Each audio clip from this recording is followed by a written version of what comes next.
verbally, not violently or otherwise.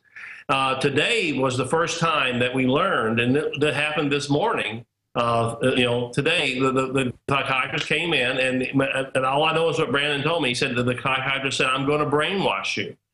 This is a licensed psychiatrist, and I'm going to force medications on you." And the reason I told him, I said, "Brandon, you don't want to do that." That was my opinion. And he didn't want to do it either. I said, what they're going to do is they're going to, if they medicate you, they can manipulate you. And he understood that. He said, "I won't do it."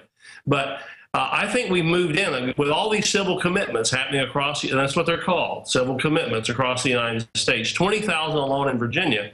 We've moved into the psychotherapeutic state where psychologists and psychiatrists, whom many, and I know good psychiatrists, but I know some ones that I think are very unqualified. They're running the show now. So you can be taken away, not charged with a crime. This is 1984. This is Orwell. This is Brave New World. And also, I think it's pre-crime, by the way. If you've not seen the movie Minority Report or read Philip K. Dick's novel, you need to, because what they're doing here, they're trying to predict crime. And when you predict crime, as the Minority Report shows, you're going to target innocent people. And that's exactly what they're trying to do. And I think they're trying to sift out a certain group of people. I mean, I don't know. Otherwise, the Brandon Robb case makes absolutely no sense. It absolutely makes no sense. Unless you realize it's part of an intimidation program, because with the metrics with Google and other systems, they know the discovery of false flags, where our government's openly running al-Qaeda in Libya and Syria, where governments are openly caught staging, when the London Guardian's reporting on false flags. All this is really coming out in the culture now, and the system wants to put a chilling effect of, we're going to come grab you. See, the reason I know this is at the G20. The Brandon Robb case is so important today. It says the First Amendment's still alive, and there's some rule of law. And what he's going to do is he's going to give people heart. And I told him that on the phone. But this morning when he was worried, I said, "Brandon, man, your story's gone viral. You're a hero. You're making people think." And he kind of laughed and said, "That's great, John." I said, "So stay in there, man." And that was before we heard about the judge ruling that he should be released. Amazing. Tell us specifically, because this is so important. From my perspective, and I know you're a lawyer, don't like to speculate, but these are psychological experts. They were trying to panic him, though, saying, "I'm going to brainwash you. I'm going to drug you against your will," trying to get him to explode. I mean, that's... Oh, yeah. I think that's exactly what they were doing. They were trying to prove that he should be in there. They don't want the system disrupted. I'm looking into it now, but I assume they're probably getting some kind of federal grant or some kind of money for the patients that are put in the hospital. So they make a lot of money off of it. People don't realize, like police on marijuana bus, for people with having a joint, they're doing SWAT team raids. They get federal grants per raid. There's money to be made by the governmental establishment off of putting people in jail. And, you know, I've written another commentary people should read called The Overcriminalization of America. What we're seeing is there's so many laws being passed that the average American, I've been told this, probably doesn't realize that they're committing 3 felonies a day, which means you can be put away. But the dangerous thing about this case is they arrive and say, "You've committed no crime." They surround him, arrest him, and put him in a police car and take him away. That is so far out. Like I said, 40 years of constitutional law. This is the first case, I think, that gives me the creeps. Oh, listen, there's a prominent UT professor and also psychiatrist who's called for me to be locked up for my speech. So, I mean, a lot of these guys, it's like a powerful new priesthood. And it's not the first time this has happened here. We know about Russia, Nazi Germany, but look at Ernest Hemingway. He said, "The FBI's harassing me. They're listening to my phones." After he later was dead, it came out they were, but they involuntarily committed him and gave him electroshock to brain damage him because he was a leftist and they didn't like that. So this is not the first time, I mean, that this has been going on. Oh, that's been going on for years. Remember, they wiretapped Martin Luther King's phone. The FBI sent Martin Luther King a letter saying he should commit suicide, or they were going to release details of his private life. John Lennon, the Beatle, they had a file on him 10 feet tall.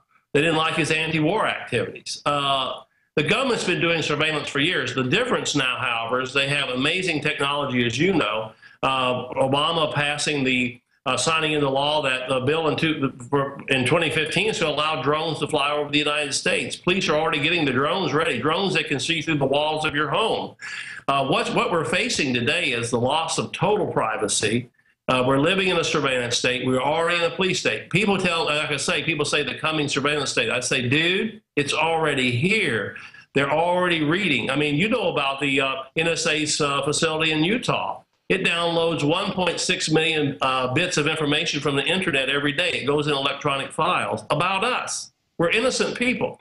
And, you know, that's why, as a civil liberty attorney, before the government does surveillance on you, they need to have credible evidence you're doing something illegal before they come to your home and arrest you like they did Brandon Robb. Instead, they're doing giant dragnets. I know you've got to go here in about 5 minutes, so finishing up, other points you'd like to get to. We have the founder and head of one of the preeminent and best civil rights groups out there fighting for basic freedom. John Whitehead is our guest. I look forward to getting him back on the radio, not just TV, very soon. My final question, and I want you to, again, cover any tidbits you think are important. Talking about the hearing, talking about what happened in it, specifics of this judge repudiating this Soviet-style snatch and grab. Yeah, well, it's a very short order, but what he said was, he said, this is going to come back to me on appeal, this case, but I'm not going to wait till the appeal. I'm deciding now. I've looked at the petition, and he says, and I have it right here in front of me, he says, and I'm reading from it, the petition to commit Brandon Robb is devoid of any factual allegations that could not be reasonably expected to give rise to a case or controversy. He said they don't have any kind of case at all. I ordered this man to be released immediately. So we're talking to the Brandon and his mother right now about filing a civil lawsuit against the government for damages. This should not happen. They put them through a trauma. I mean, a psychiatric hospital psychiatrist threatening him. The government should pay up on this and pay this family well. Well, we really, again, appreciate what you're doing. I mean, more and more, almost every day now, I'm having defense attorneys, constitutional lawyers on, because that is one of the only groups that knows what I've researched. I'm not even smart. I just researched the news, and all the things I've researched and upset about, the general public still doesn't really get how far down the dark path we've gotten. I mean, I'm getting chills right now, but when I talk to constitutional lawyers and defense attorneys, they know they're seeing the police trained to lie. They're seeing the culture of total surveillance without warrants. They're seeing dragnets. They're seeing just an absolute overthrow. And then I see messages all over TV and culture, in popular culture, demonizing defense lawyers and constitutional lawyers. I know you must have noticed it. 50,000 SWAT team raids that we know about each year in American homes, many of them without warrants, going through doors for people having an ounce of pot. That's a police state. Wake up, America. That's all I can say. It's here. You better start taking strong stands. You better get out here, get up off your butts and get away from watching entertainment on television, get the news and get out here with your picket sign, call your congressman, get active. Or, folks, it's over in a very short time. That's my opinion. Wow. And every constitutional expert I talked to says the same thing. I had a lawyer on the radio today, and he was a former police officer, and he just said it is unbelievable. I mean, it is. Yeah, and I have police officers call me, older ones, and say, something's happened to the police, John. The mentality's changed. Well, they've militarized them. I mean, I hear it all over the news. The civilians need to do what they're told. The police are civilians. I mean, unless the police have become a paramilitary occupational force. They are a standing army. I've argued that for years. The same thing the founding fathers fought against. They said standing armies are dangerous. The police are now a standing army, yes. What do you expect to happen next with the civil suit? How is Mr. Robb handling it? You know, we talked to some of the family, and they were, I guess, a day ago or so, and they were scared.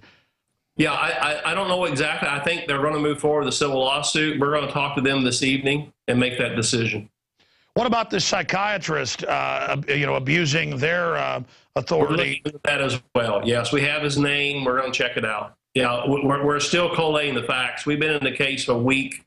It's moved so fast. I mean, I'll be honest with you. I was surprised today the judge ruled this way. Usually, As I tell most people in America, the courts are not courts of justice, they're courts of order. This guy here delivered justice today. He's a rare gem, let me tell you. Well, I think what's happening is the choice is now here. The evil and corruption and tyranny is so clear now, no one can deny it. And what I'm seeing is people are choosing sides right now. And I think that's why the system is panicking. The darker forces in the system realize that there's a quickening happening. Do you agree with that statement? Oh, yeah, I think that there is a concern that something's going to happen, yes. Or you wouldn't see the drones fly. The drones are already flying over the country. Right there in Virginia. Joe Farah, the publisher at his rural home, had one right over his house. I saw one coming into work 2 weeks ago, stopped, even found the operator. How do we support the Rutherford Institute? Because, you know, people for 15 years have been buying organic food. Now we have organic food in more stores. You know, our dollars or our advocacy or what we promote. How do we support groups like the Rutherford Institute? Yeah, when we take a case on, we provide the legal services free. We exist off of donations. Without good people giving us 25, 30, whatever people can give, but we pay all the expenses. So that's how we do it, donations. Well, I mean, I'm not knocking the ACLU. I mean, they defend some things that I don't think are rights, and then they won't defend things that are basic rights. But I know you guys, you know, you write for LouRockwell.com. You're libertarian. You defend the left, the right, the center, everybody. And that's why I mean, I'm just saying, I think you guys are where people should give money. You guys should be 100 times bigger, because I follow news, and it's Rutherford Institute, it's Rutherford Institute, it's Rutherford Institute. It's not the ACLU. Were they getting concerned about this? I mean, oh yeah. Finally, they contacted us. ACLU do some good cases, but like I say, we take everything that concerns the Bill of Rights. I don't care what the political leanings are of the people. So we're pure nonpartisan. Whoever needs help, we give it. And if people want to donate, they can go to Rutherford.org. That's Rutherford.org. And we can always use the help. Oh, and last point, why is it named the Rutherford Institute? I named after a fellow named Samuel Rutherford, who was a Scottish political leader and divine, who wrote a book called Lex Rex. It was called The Law and the Prince, and he challenged the divine right of kings. He said kings don't make law, they're under the law. They should be under the rule of law. They publicly burned his book in the streets of England. They accused him of treason. The only reason he wasn't executed, he died before they could get to him. And he has a famous statement. On his deathbed, he looked up and said that the King of England in Parliament, he was going where they could never go. He was talking about heaven. So he was a really defiant individual. I thought it was a neat guy. He stood for the rule of law. The government is under the law, not above the law. Wow, amazing. John Whitehead, we'll talk to you again tomorrow when we have a clearer update on the radio. Thank you. Thank you, sir. All right. Amazing interview. Wow. I'm telling you. And I would get lawyers on like that 3 years ago, and they'd say, oh, it's bad, but not that bad. Everybody says this is it. Aren't you getting chills out there? This is it. You let evil take over, folks. It floods in. The whole history of humanity has been slavery and degradation. There's been small little periods where people were a little bit free. And that little bit of freedom we're about to lose. Believe me, as much as they hate the First Amendment, can you imagine how much they hate this show? It's your prayers and your support that keeps us on the air. We're going to go to break and come back with Dr. Steve Pieczenik with breaking news on the economy and more.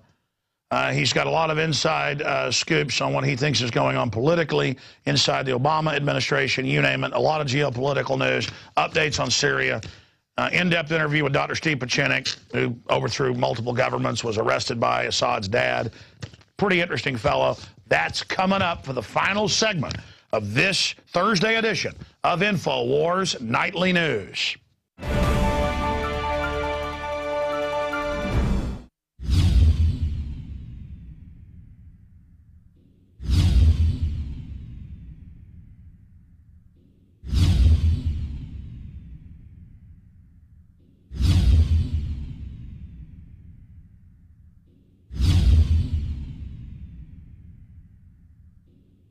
I really enjoy it when the globalists try to poison us, and, well, we resist them via a free market system. Hello, my fellow Info Warriors. Alex Jones here, introducing you to the ProPure family of gravity-fed filters. Now, you know that the globalists are filling our water with radioactive isotopes, fluoride, lead, mercury, arsenic. And one of the few